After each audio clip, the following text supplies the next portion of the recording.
चर किसे कहेंगे? जैसे कोई भी A B C D X Y Z, ठीक है, ए बी सी ऐसा डॉट एक्स वाई जेड जो भी लिखना है इसको बोलेंगे चर ना। अचर, जो गिनती की संख्या को बोलेंगे अचर ना, ठीक है, इनफिनाइट, ठीक है, डायरेक्ट सीखिए कोई दिक्कत नहीं, ठीक है। इसको बोलेंगे इंग्लिश में वेरिएबल, इसको बोलेंगे अनवेरिएबल। क्या बोलेंगे? इसको वेरिएबल और इसको बोलेंगे अनवेरिएबल। छोटा सा क्वेश्चन है,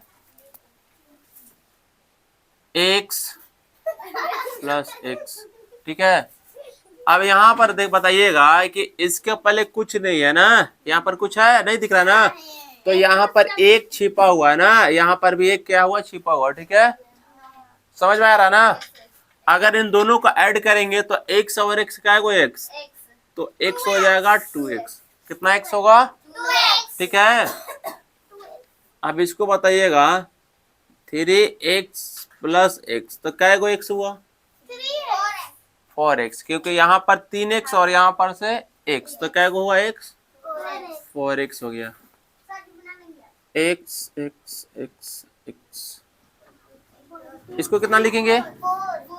4x, ठीक है। 1 2 3 4, 4 और x है तो 4x, ठीक है।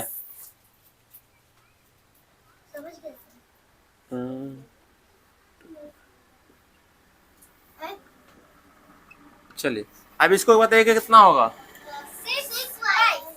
y के पहले 2 है और 3 के पहले y के पहले यहाँ पर भी 3 है और यहाँ के पहले कुछ नहीं है, यहाँ पर कुछ नहीं है, तो 2 और 3 5 अब 1 6, यानी कि 6 y। समझ में आया? कोई दिक्कत नहीं। अगर मैं बोलू कि 6x में से 3x घटाइएगा तो क्या वो x बचेगा? 3x बचेगा, ठीक है, 3x। अगर मैं बोलू कि 2 ब्रैकेट x प्लस 3, इसको कैसे बनाएंगे? तो ब्रैकेट का मतलब गुना होता है, क्या होता है? 2 से x में गुना किया, कितना हुआ? 2x, कितना? 2 तिया 6, तो 6 हो गया, ठीक है। अब इन दोनों को नहीं जोड़ सकते हैं ना, क्यों?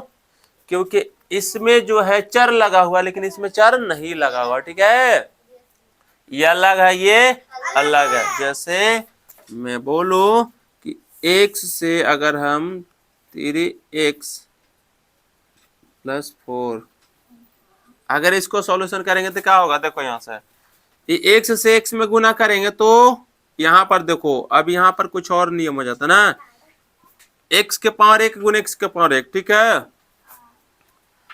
जैसे फॉर्मूला होता है a के पावर m गुना a के पावर n ना, अगर दोनों का बेस अगर बराबर होता है तो पावर क्या होता है? जुट जाता है ना, यानी कि a के पावर होगा m प्लस n होगा ना, a के पावर m प्लस n। तो यहाँ से देखो इसके पहले कुछ नहीं देखा ना, है कि नहीं है?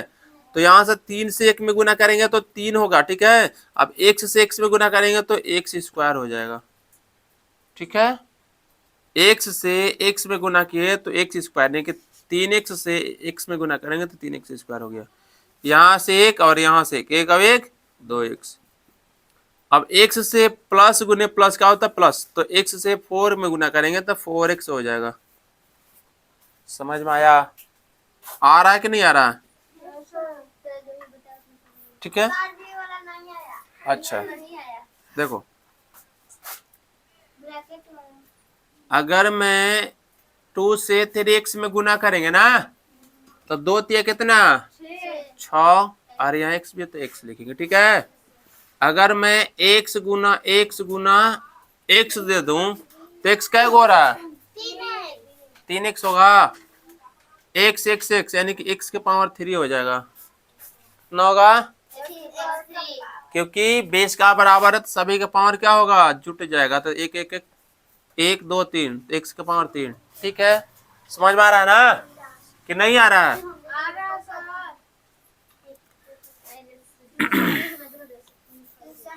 अब देखिए ना, अब मैं क्या बता रहा हूं।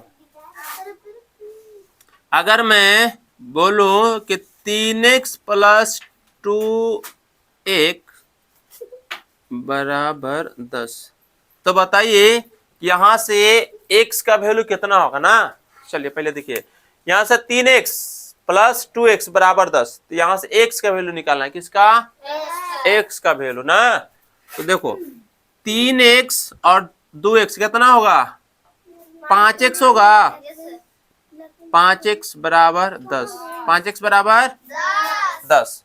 अगर इसको हम पक्षांतर करता हूं ना, पक्षांतर करता हूं, जैसे 5x जो है गुना में, क्या चीज में है? तो ये x को हम इधर ही छोड़ देता हूं ना, ये गुना में है, तो इधर आने के क्या होगा? इसकी संख्या के बट्टे में होगा, यानी कि भागा में हो जाएगा। ठीक है, अगर गुना रहता है तो पक्षांतर करने के बाद यहाँ भागा हो जाता है। अगर यहाँ पर प्लस रहेगा तो उधर जाके माइनस होगा, अगर इधर माइनस रहेगा तो उधर आके प्लस होगा, इधर भागा है तो उधर जाके गुना, अपोजिट हो जाता है ना। यानी कि मल्टीपल में है तो डिवाइड में होगा, एडिशन में है तो सब्ट्रैक्शन में होगा। ठीक है, समझ में आ रहा ना? हाँ, तो यहाँ चीज क्या चीज में था? गुना में था ना, तो इधर क्या हो गया? बट्टे में। ठीक है, अब देखिए 5 से 5 कट गया एक बार में, 5 दूना 10 कट गया। x के पावर 2 नहीं, x बराबर 2 आया। कितना आया? 2 आया आंसर इसका। समझ में आया? समझ में आ रहा है कि नहीं आ रहा? अब यहाँ पर देखिए मैं एक क्वेश्चन दे रहा हूँ, जैसे यहाँ पर हाँ 4x plus 3x, 4x plus 3x 14। यहाँ पर x का वैल्यू बताइए कितना होगा? हाँ x का वैल्यू कितना होगा? सॉल्व करके बताइए, और आप लोग कमेंट में बताइए कि इसका आंसर कितना होगा।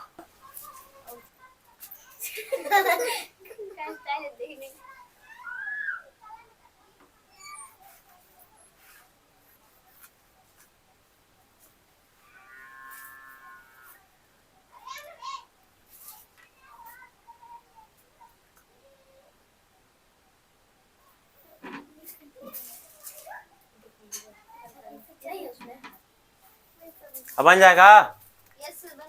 चलिए ठीक है। इतना छोटा छोटा क्यों लिखी हो?